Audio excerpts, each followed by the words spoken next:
नमस्कार. लीड महाराष्ट्र या बातमीपत्रात आपले स्वागत आहे. मिरज, बेडग, आरग, लिंगणूर, बेळंकी या रस्त्याचे काम बेडग येथे निकृष्ट चालल्याचे ग्रामपंचायत सदस्य विष्णुपंत पाटील यांनी म्हटले आहे. रस्त्याची नेमकी कोणत्या ठिकाणी खुदाई किती हे गेल्या 6 महिन्यात संबंधित कॉन्ट्रॅक्टर यांच्याकडून कळाले नाही.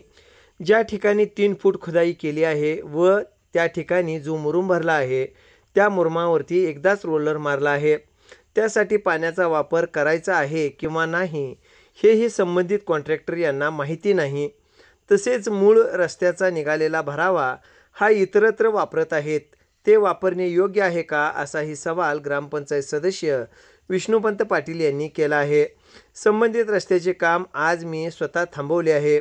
जोपर्यंत या रस्त्याचे एस्टिमेट तसेच कोणत्या पद्धतीने काम व्हायला पाहिजे याचा आराखडा मिळत नाही तोपर्यंत संबंधित काम चालू होऊ देणार नाही असे विष्णुपंत पाटील यांनी म्हटले आहे.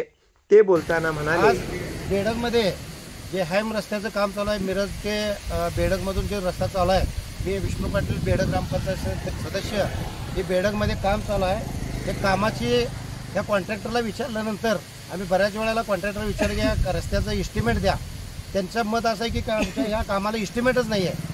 मग इस्टिमेट नाही तर काम करताय तुम्ही कसं? तर त्यांनी सांगितलं की बाबा जिथं चढ आहे तिथलं जास्त उकरायचं आहे, माती आणि लवा नाही तिथं नेऊन टाकायचं आहे. पण आज बघितलं की तुमच्या हे सरळ निदर्शनात येतं आहे की जाग्यावरती 3-3 फुटाचा लेअर डायरेक्ट मुरमाच्या गाड्या खाली करून जाग्यावर पसरून 3 फूट डायरेक्ट 3 फुटाची जाडी रोलिंग करून जाग्यावर पसरून याच्यावरती पैसे काढायचं काम या कॉन्ट्रॅक्टरचं आहे. कोट्यावधीचा निधी या रस्त्याला येऊन फक्त आणि फक्त कॉन्ट्रॅक्टरच्या घशात घालण्याचं काम या कॉन्ट्रॅक्टरचंच काम चालू आहे. आणि त्याच्यावरती त्यांना कुठल्याही त्यांना विचारलं तर की बाबा या सांगली जिल्ह्यामध्ये ह्या अधिकारी कोण आहे विचारलं तर ते कॉन्ट्रॅक्टर सांगायला तयार नाहीत.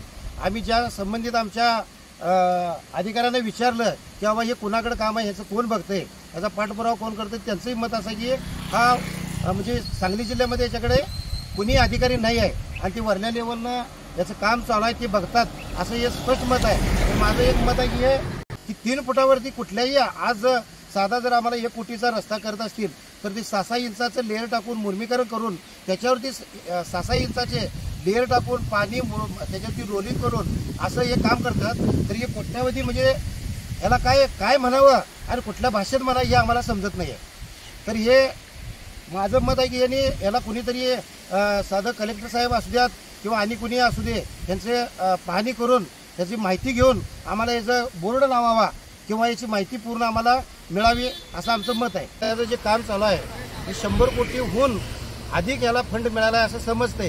तर याच्यावर ह्या एवढ्या मोठ्या फंड असताना याला कुठल्याही प्रकारचं इस्टिमेट नाही आहे असं कॉन्ट्रॅक्टरचं मत आहे. साधं एक लोकप्रतिनिधी सुद्धा किंवा आमदार साहेब असतील किंवा खासदार साहेब असतील यांनी याच्यावरती लक्ष घालावं असं माझं मत आहे.